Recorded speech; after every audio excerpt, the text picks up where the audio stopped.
Casey Israel again, and this is my history with video game consoles, part 2. I left off from the Wii U. Obviously, that means the Switch, right? Well, actually, before the Switch, when we had the Wii U,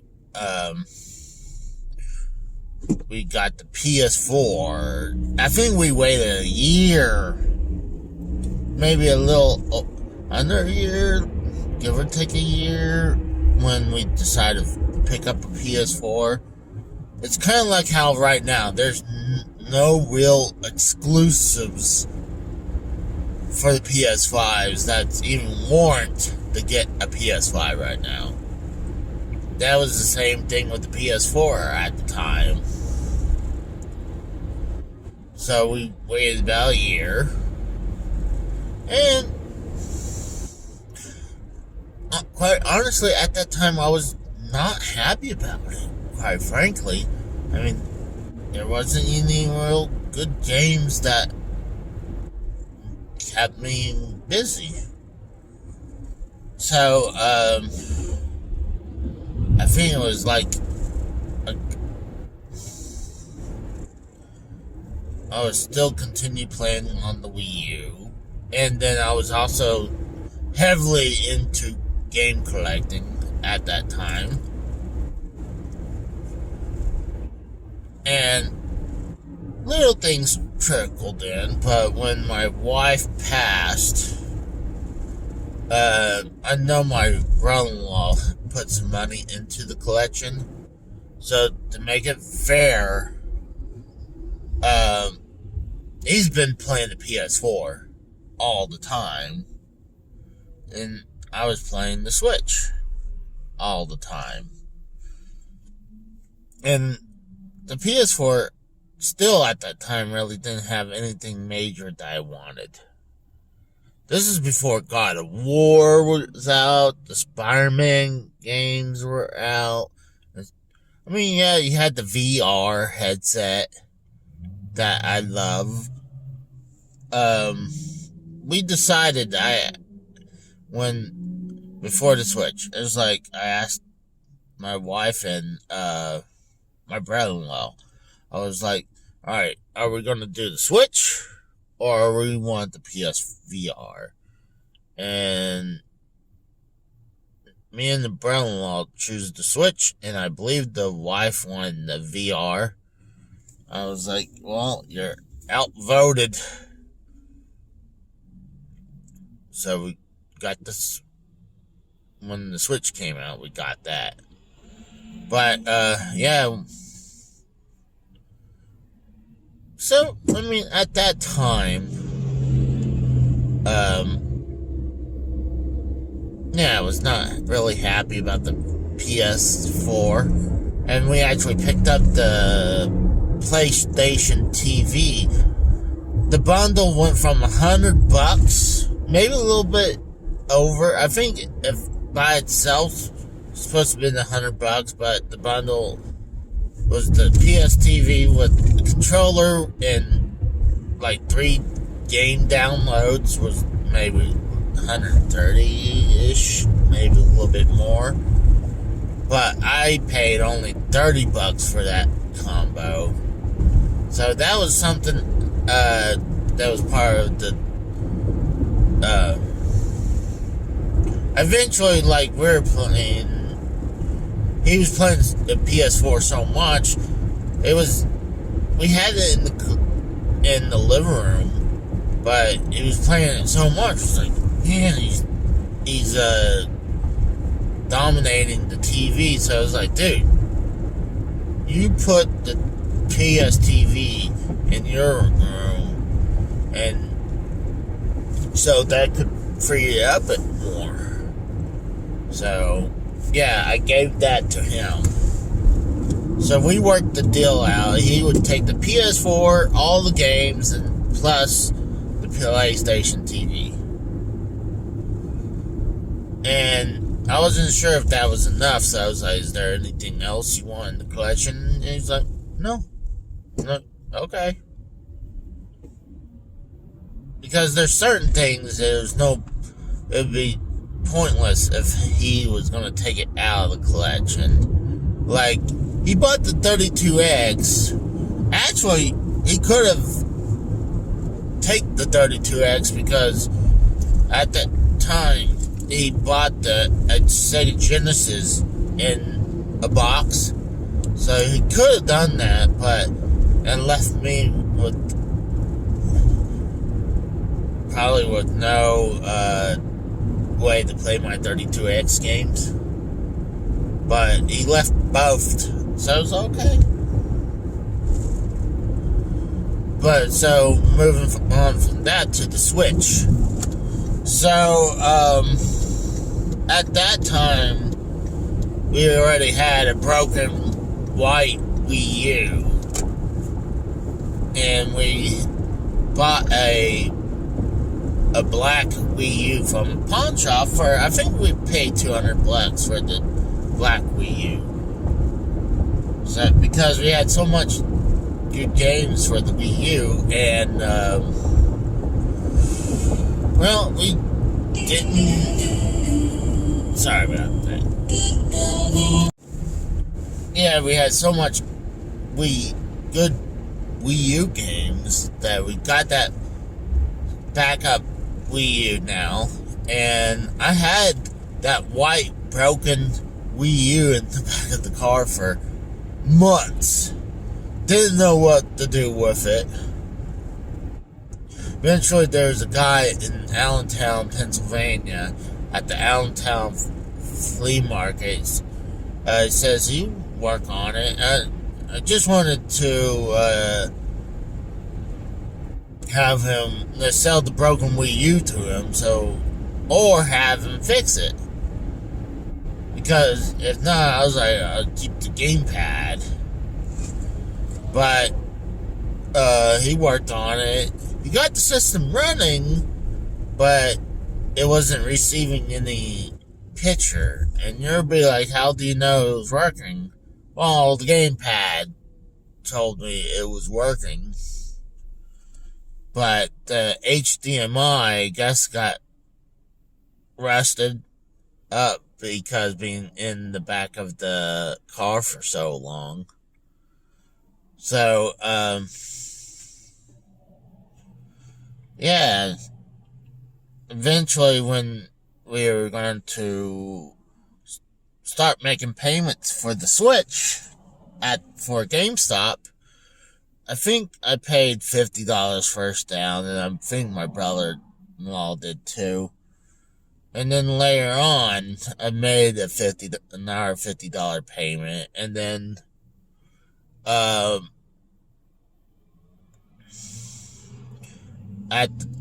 we're getting close to the Switch launch. So I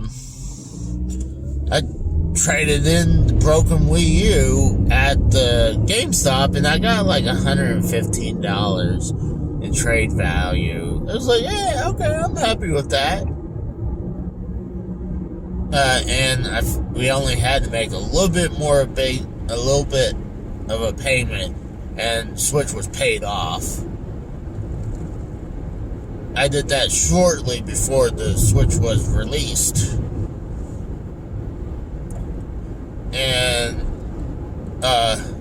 my original plan that day was just pick it up at midnight and come home and go to work the next day. But the manager was a friend of mine. He knew I was a huge gamer, and he knew I couldn't wait for that. So he let me have the day off, so I could play it and come back the next day. So, we didn't get Breath of the Wild on launch day. I waited until the next day, because it was like, we bought, just a couple games. My brother-in-law bought one to Switch from Amazon, and I think I bought Bomberman R, and a couple games on the eShop. So I was like, I want something real good. So I was like, guess I gotta get Breath of the Wild. I mean, even though I wanted Breath of the Wild, I just didn't want to make another payment, or like another big payment to get a new game after getting the Switch in a couple games. So, got the Breath of the Wild, loved it, honestly. Played it for like 3 months straight to beat it. And honestly, I'm still enjoying the Switch to this day. So, after I left Pennsylvania after my wife passed, I went to Oklahoma, and I've been picking big systems here and there, and there's a few systems I hadn't told you about. I'm gonna have to rewind and talk about those, because there's several that I picked up in the past. But when I got to Oklahoma, I was like, got the Switch. I need something like where I can play mainstream games, more modern games and so I was like, still had a bad taste from the PS4 from the previous time. So I was like, alright, let's go with Xbox One, because there's several games that I wanted to play, like Rare Replay and Halo 5 and the Halo the Master Chief Collection. And those are the 3 I badly wanted to play. I mean, they're fun. Halo 5 was a little disappointing, because I beaten 3 and 4. But I played a little bit of Halo 5. I was just not happy about it.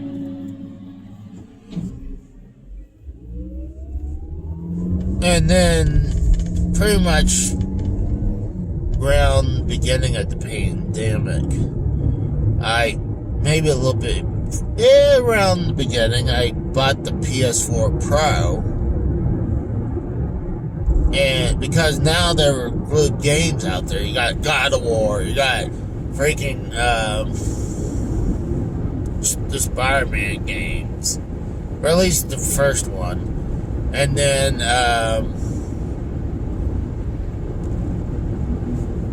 later on, I picked up the PSVR and started picking up those games. And I enjoyed playing the VR games. Like Super Hot was fun. Job Simulator was great. Later on, I played Iron Man. That was pretty awesome to play Iron Man. Astrobot was a good game. Trying to think of what else. Oh, Tetris Effect is great on the VR. But, yeah, when I picked up the PSVR Pro, I think I picked up for like $150.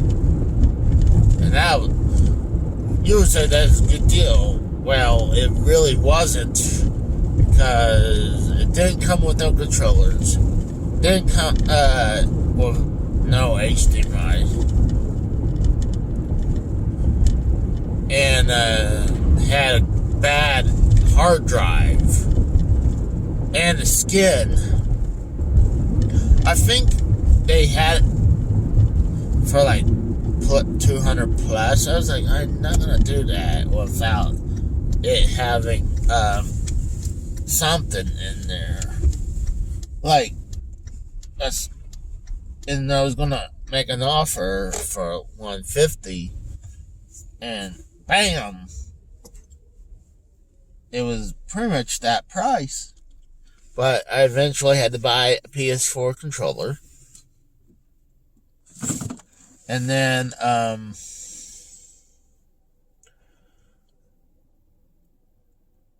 I bought a 1 terabyte hard drive that was external. And then bought an internal 1 terabyte hard drive. And then made my, because the hard drive was bad, wouldn't boot the PS4 on. So once I did that, it started working properly. So I already spent like $150 for the console, and by the time I had it up and running, I probably spent another $150, got it going. But I still play my PS4 Pro more often. Like I say all the time, I feel like I'm only a half step behind the PS5, so or a step behind. But I am going ahead and stop here, and I'll talk about more of the other little consoles that I totally forgot about, like the Jaguar, the Odyssey 2, the Atari 7800. So I'll get to that. So that'll be part 3. So this was the mini version of part 2. So I'll talk to you guys later.